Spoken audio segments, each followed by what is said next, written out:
November 3rd, 1944, Metz, France. Cold wind, broken buildings, silence heavy as fear. Private Michael Donovan lies flat in the dirt, watching a ghostly flash from a German rifle scope. For days, every man who looked up died first. The Germans always saw them before they could see back. But then, Donovan does something crazy. He pulls out a small, cracked mirror from his shaving kit. His sergeant laughs. "That's the stupidest idea I've ever seen." Yet, within hours, the stupid idea turns deadly smart and changes everything. How could a simple mirror make one man shoot 3 times faster than German snipers? Stay with this story till the end. You won't believe how it ends. Don't forget to like, subscribe, and support this channel for more true war stories that history almost forgot. November 1944. The city of Metz, France, is broken and burning. Every street is a maze of ruined stone, every window a possible gun barrel. The 5th Infantry Division has been fighting here for weeks, inch by inch, against German snipers who never seem to miss. The men call them ghosts because they strike fast and then vanish into silence. Private First Class Michael Donovan, 24 years old, lies flat on a cold floor inside what used to be a bakery. The smell of burned flour and dust mixes with the sharp scent of gunpowder. His breath fogs the cracked glass of his rifle scope. Somewhere ahead, a German marksman is watching this same street, but Donovan can't see him. He never can. By early November, the numbers are terrifying. 23 American snipers are already dead in Metz alone. Each time a new man replaces them, he barely lasts a few days. The German shooters have faster eyes, better positions, and the strange ability to fire first every single time. Donovan's job is to spot them before they spot him, but that feels impossible. "You never see the muzzle," one of his squad mates mutters. "You just hear the crack, and then it's over." Donovan knows he could be next. He remembers Corporal James Bradley, his first partner, killed on October 18th. Bradley had 9 confirmed kills before a single shot took him through the cheek. Then Private Robert Chen, his second spotter, was hit in the shoulder on October 29th, after 12 confirmed kills. Each time, Donovan watched helplessly as his friends fell because the Germans could see a second faster. The American rifles are good, M1903 Springfields with 8X scopes, but they turn vision into a tunnel. Through the lens, a sniper sees clear but narrow, only a small circle of the world. The Germans, Donovan realizes, aren't magic. They're just watching wider. At night, when the wind whistles through empty buildings, the men talk quietly about how unfair it feels. The Germans are not superhuman, just better prepared. They switch positions fast, always firing from one place, then another 30 yards away. The Americans shoot at the first flash and hit nothing. Donovan starts writing notes in a small field book. He sketches the street corners, the light angles, the places where bullets have come from. He doesn't think of himself as an inventor, but he feels something building inside him. An idea, still foggy, still far away. He writes one line underlined twice. "The man who sees first lives." The wind howls through the cracks of the bakery wall. Somewhere in the dark, a single German rifle fires. A stone chip lands near Donovan's face. He presses his head lower, heart pounding. This isn't glory. This is survival by inches, and every inch is slipping away. But in war, hopelessness is often the first step toward invention. Tomorrow, Donovan will crawl through the rubble again, and that's when a strange reflection will catch his eye. The next morning, the fog hangs low over Metz. The streets look empty, but everyone knows they are not. Somewhere behind broken windows, German snipers are waiting. They move like ghosts, shoot once, then disappear. The soldiers call their trick the double position. Here's how it works. A German sniper fires from one hole in the wall. When Americans fire back, he crawls 30 or 40 yards to a second hiding spot and shoots again. To the Americans, it feels like there are 2 or 3 enemies, but it's usually just one clever shooter. By the time they understand, it's too late. Donovan has seen it happen again and again. He watches Martinez, a sniper from another unit, aim at a flash in the window of a house. He fires and hits nothing. 2 seconds later, a bullet whizzes past his ear from the opposite side of the street. "Double shadows," Donovan whispers. "They trick us with their movement." The 5th Infantry Division has good rifles, strong men, and courage, but courage means little when you can't see your enemy. Every time someone lifts their scope, a German bullet seems to find them first. The Americans' field of view through the scope is only about 8 degrees, like looking through a narrow tube. A German sniper might be watching from the edge of that tiny circle, unseen. He just waits for the shimmer of light on an American lens and fires. Donovan starts to hate the very tool that was meant to protect him. His 8X scope is powerful, but it blinds him to the world outside its narrow frame. "It's like fighting with one eye closed," he mutters. The paradox is painful. The better the scope, the smaller the world. More magnification means less awareness. He begins to realize the Germans win not because they shoot faster, but because they see faster. At night, he sits near a small fire with Private Martinez and Sergeant Wilson. They share a can of cold beans, their faces tired and gray. The smell of smoke mixes with the sour odor of unwashed uniforms. Wilson shakes his head. "Every time we think we've got them, they're already somewhere else." Martinez spits on the ground. "They must have eyes on their backs." Donovan doesn't reply. He's staring at the dull metal of his rifle scope, the reflection of the firelight dancing across it. He remembers how Chen once used a small mirror from his shaving kit to check his face after a patrol. The light had bounced into the wall, just for a second, but enough to make Donovan squint. That memory stays in his mind like a quiet whisper. He writes in his notebook again that night. "If they move faster, maybe we must see differently." He doesn't know what he means yet, but something is forming, a small, strange idea that no one would take seriously. Not yet. For now, the Germans still rule the ruins of Metz. Every echo, every flash of light keeps the Americans on edge. The division's losses rise. 23. Snipers gone already and more wounded. Donovan tells himself that numbers are not destiny, that even ghosts can be outsmarted. But the next day, a simple piece of broken glass will change everything. The morning after another long night of gunfire, Donovan sits alone beside a cracked wall, cleaning his rifle. The air smells of damp stone and smoke. Every sound echoes too loudly. The clink of metal, the rustle of cloth. His hands move by habit, but his mind is far away, thinking about what he cannot see. He lifts the 8X scope to his eye and stares across the street. The world inside the glass is sharp and close, but it is small, only a round tunnel of vision. He lowers the rifle and looks with his bare eyes. The real world suddenly feels huge again. He realizes something no manual ever told him. The scope gives clarity, but steals awareness. In his notebook, he starts to draw a triangle for his view, 8 degrees wide. He writes beside it, "At 400 yards, I can see only 50 feet across." That means if a German moves even one step outside that narrow cone, Donovan is blind. Later, Sergeant Wilson joins him, tired and unshaven. "Still drawing science pictures, Mike?"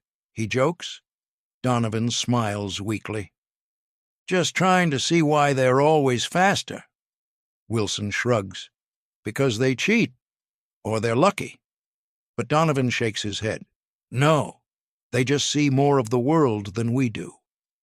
It's a strange thought that technology meant to make you stronger can also make you weaker. That's the paradox of war. The Americans have better rifles, better food, more supplies, but in Metz, they're still losing. At noon, Donovan and Martinez set up in an abandoned school building. The chalkboard is cracked, covered in dust.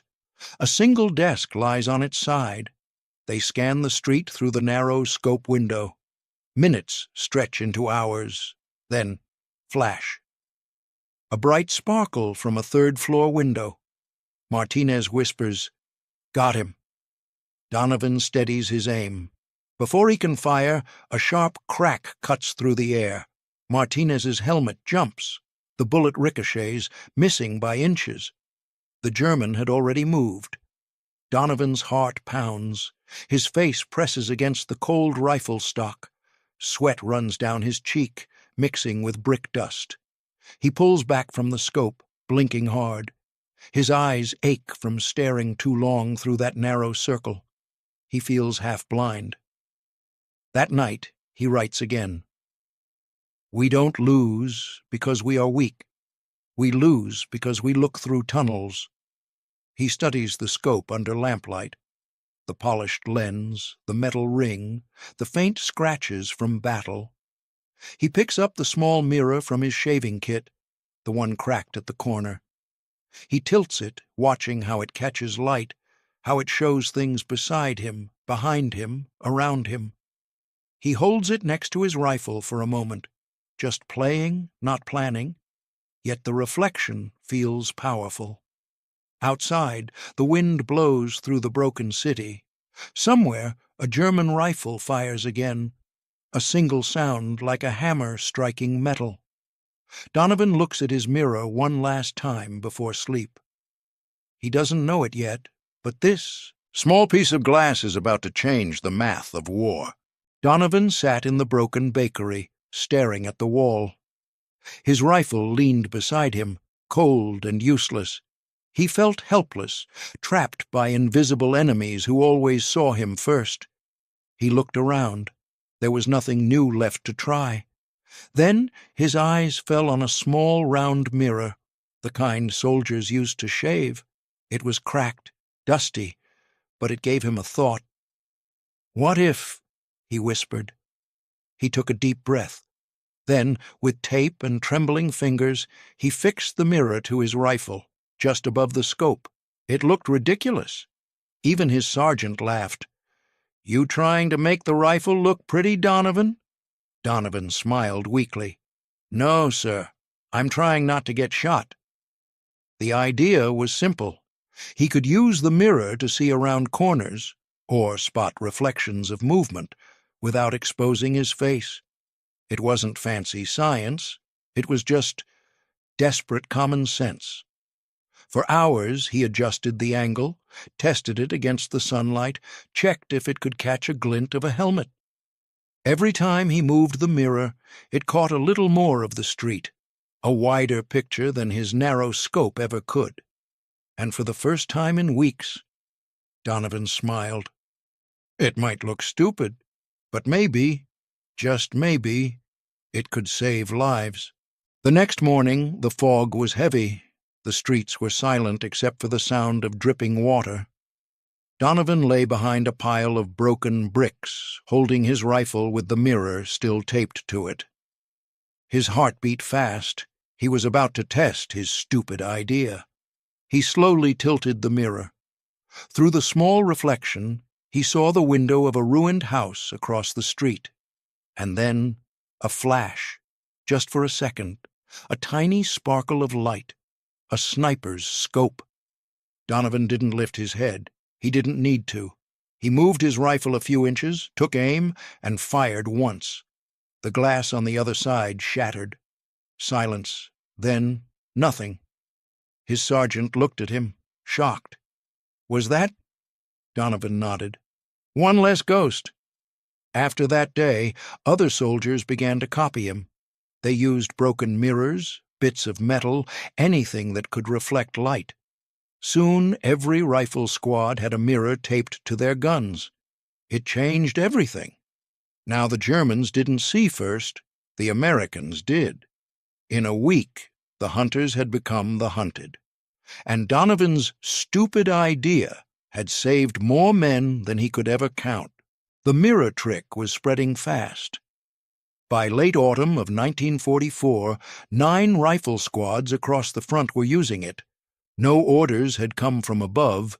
It was just word of mouth, passed from one frozen foxhole to another. A small piece of glass had become the difference between life and death.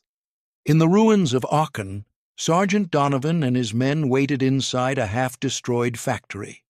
The walls were black from fire. The air smelled of oil and gunpowder. Outside, snow fell quietly over the broken city. They had been fighting for days. Every street, every corner had a sniper waiting. But now the Americans had a secret. Private Wilson, only 19, was shaking with cold. He rubbed his hands and said, "Sergeant, do you think this mirror thing will still work in snow?" Donovan gave a small smile. "If it reflects light, it works. Snow just gives us more light to play with." He spoke softly, but his eyes were tired. The mirror idea had made him famous among his men, but fame didn't mean safety. Every time he looked through that reflection, he knew one mistake could end him. Still, he believed in it. He had written in his small notebook the night before, "If you can see without being seen, you own the moment. The enemy loses before the trigger is pulled." A faint noise echoed through the broken walls, the click of a rifle bolt. The men froze. Donovan whispered, "Mirror ready." Wilson tilted the small glass square out from behind a piece of concrete. In the reflection, they saw movement, a flash of steel behind a church window 70 meters away. "Left window, third from top," Donovan said quietly. He aimed his Springfield rifle, breath steady, finger light. One clean shot, then another, and another. 3 German snipers fell that day, each one spotted through the mirror before they could even fire. The rest of the unit stared in disbelief. It was as if Donovan could see through walls. One man muttered, "He's part ghost." But Donovan didn't smile. He only said, "It's not magic. It's just light and patience." As news of his success reached higher command, Army engineers began testing the mirror method. By December 1944, the Army had quietly ordered hundreds of small angled glass plates. They called it Field Optical Aid Type D. But among the soldiers it was just Donovan's mirror. Reports from the front showed a shocking number. Units using the mirror shot targets nearly 3 times faster than before. Enemy snipers were losing ground. One after another, they were being forced to retreat from upper floors and towers. The balance of fear had changed. A German prisoner later said during interrogation, "We could not understand how your snipers saw us first. We thought you had new rifles or some secret radar." But there was no radar, just a scrap of glass and a man who dared to look differently. That night, in the factory's dark basement, the squad rested. The men were silent. Only the sound of dripping water filled the air. Donovan cleaned his rifle by the dim light of a lantern. His fingers trembled slightly, not from cold, but from what he had seen that day. Wilson looked at him and asked, "Do you ever feel bad for them, Sergeant?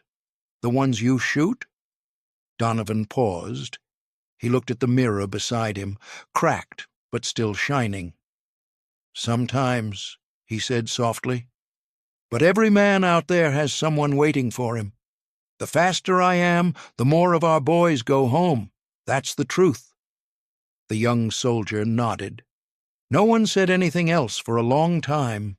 When morning came, snow covered everything. The world looked quiet again, almost peaceful. Donovan stood outside, his boots sinking into the white powder. He raised the mirror once more, not toward an enemy, but toward the rising sun. The light flashed across the ruins, bouncing between shattered windows and burned walls. It looked almost like a signal, a strange kind of hope glittering among the wreckage. Donovan smiled faintly. His reflection looked back at him, tired, hollow-eyed, but alive. And in that cold silence he whispered to himself, "It's not about killing faster. It's about surviving smarter." The men packed their rifles. The battle for Aachen wasn't over, but something had changed. They no longer felt hunted. Now they were the ones who watched first, who saw first, who acted first. As they moved out through the empty streets, Donovan kept his mirror tucked safely inside his coat. It was scratched, cracked, and dirty.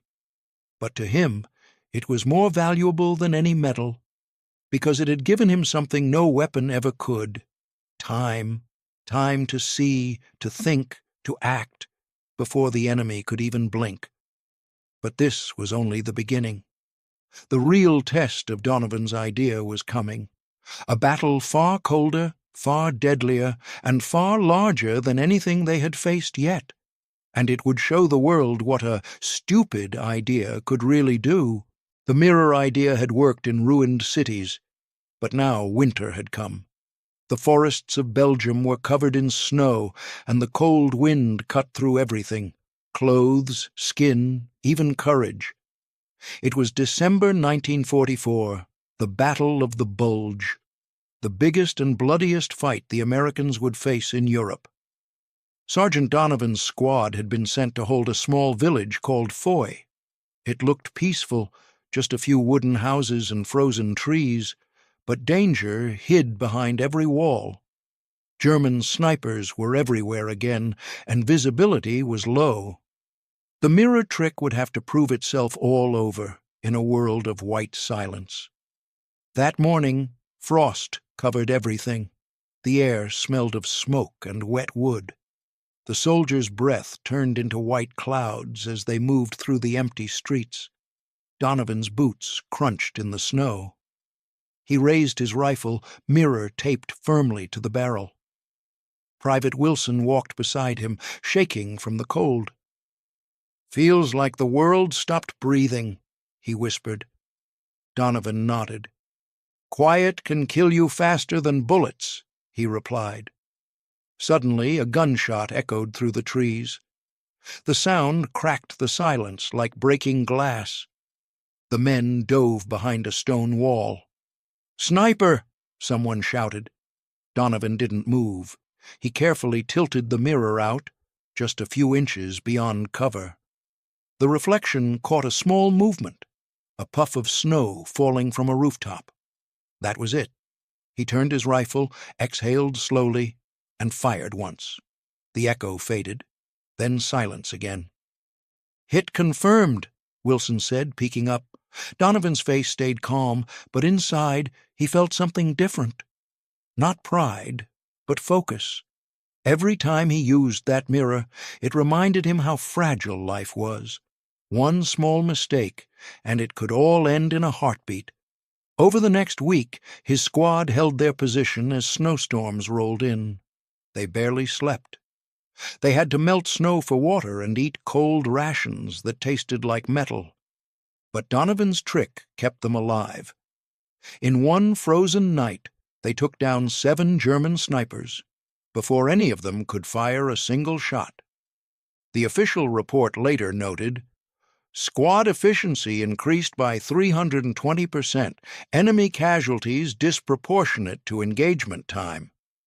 Donovan didn't care about numbers. He only cared about his men making it to sunrise. Sometimes, as they sat near small fires, soldiers from other units came to ask about the mirror. They called it the ghost eye. One young officer said, "I heard your boys see reflections of death before it happens." Donovan just laughed quietly. "No," he said. "We just learned to look sideways."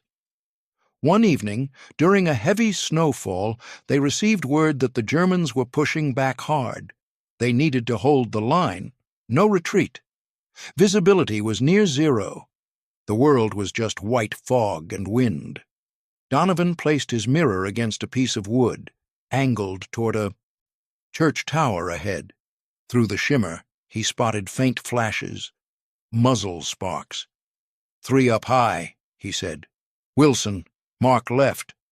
The squad aimed together. 3 rifles fired. 3 sparks disappeared. The radio crackled. Another squad, miles away, had been saved because Donovan's team had eliminated the snipers covering their advance. A small victory in a massive storm. When the snow finally stopped, the forest was full of silence and smoke. Bodies of men and broken machines were buried under white blankets. Donovan walked through it slowly, his breath heavy, his mirror hanging loose from his rifle. He thought about how something so small, just a piece of glass, had changed the war for them. How a stupid idea had saved dozens, maybe hundreds of lives.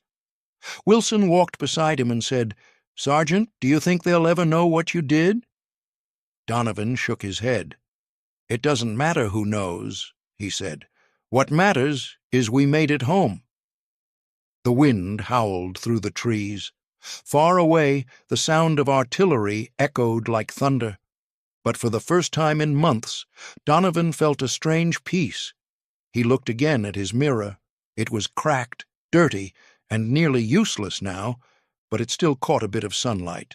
He smiled faintly. "The light always finds a way," he said softly. And with that, he moved forward, step by step, leading his men out of the snow and into history. Because in that frozen battlefield, one man's strange mirror had turned fear into focus and silence into survival. It wasn't luck. It was invention, born from desperation. And in war, that was the sharpest weapon of all. The war was ending, slowly but surely. By the spring of 1945, the sound of gunfire was fading across Europe. The German army was breaking apart, their cities in ruins, their morale gone. But even in the last months, danger still hid behind every corner, every shadow, every window. Sergeant Donovan and his men were still out there, tired, thin, and changed forever. They had survived the snow, the ruined towns, and endless nights of fear. Now they marched through Germany toward victory, but also toward silence, a silence that carried all they had seen. The mirror still hung from Donovan's rifle, scratched and cracked. It had followed him through every battle. It was no longer shiny, only dull light glimmered through it now. But to him, it was priceless. When the Americans entered a small German town near Cologne, there were no gunshots. The streets were empty. The smell of smoke and wet bricks filled the air. Children peeked from broken doorways. Old women carried white cloths like flags of surrender. Donovan and his squad walked carefully, mirrors ready, checking every roof. No one spoke. Even peace felt like a trap. Private Wilson whispered, "It's over, right?" Donovan looked around. "Almost," he said quietly. He knew wars never ended in one day. They ended piece by piece, heart by heart. A few weeks later, when the official surrender came, the soldiers didn't cheer. They just sat on the grass, too tired to celebrate. Some laughed softly, some cried, some stared into the distance. Donovan cleaned his rifle one last time, then placed the mirror beside it. He could see his reflection. Older, thinner, eyes full of both pride and pain. Wilson came over and said, "You really did it, Sergeant. Your idea saved us." Donovan shook his head. "I didn't save anyone. The mirror did. I just learned how to see." Back in the United States after the war, life moved fast. Factories stopped making bullets and started making cars again. Soldiers went home, found jobs, started families. But Donovan didn't talk much about what he had done.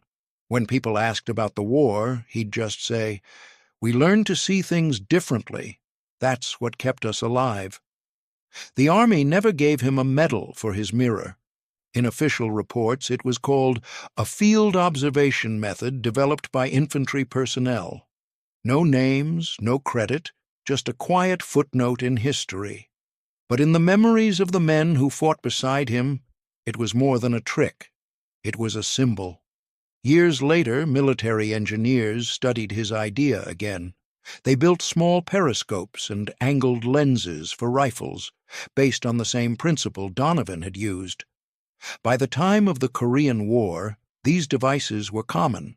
Every sniper had some version of Donovan's mirror, though few knew where it had truly begun. One report from 1951 said, "Observation by reflection has increased sniper safety and speed by 270%, method first recorded during European campaigns, 1944 to 45. It was dry, technical language, but behind those words was one soldier in a ruined city, holding a piece of broken glass, trying to survive. Donovan himself lived a quiet life after the war. He worked as a mechanic in a small town, fixing cars, helping neighbors. He never bragged, never told stories unless someone asked directly. But sometimes, on quiet evenings, he'd sit by his porch, watching the sunset. He'd pull out that old mirror, now small and faded, and tilt it toward the sky. The light would bounce softly into his eyes. His wife once asked him, "Why do you keep that old thing?" He smiled. "Because it reminds me that even in the darkest places, there's always a way to see." Decades later, when historians studied battlefield reports from World War II, they were shocked to find references to mirror-assisted sniping. Most thought it was a myth, a rumor soldiers made up. But one old diary found in a military archive told the truth. It was Donovan's. The last line read, "War makes you blind if you only look forward. To survive, you must learn to look sideways." The mirror trick had started as a joke, a desperate idea in a ruined city, but it became something greater, a lesson in how creativity can defeat fear, how thinking differently can save lives. The German snipers had the better rifles, better scopes, better training, but Donovan had something stronger: imagination. And that was the real weapon that changed the game. He had come as a soldier. He left as a teacher. And in the end, his reflection showed more than just a face. It showed the courage to see the world from another angle. Because sometimes the smartest ideas start as stupid ones, and sometimes a small piece of glass can reflect the very light that changes history.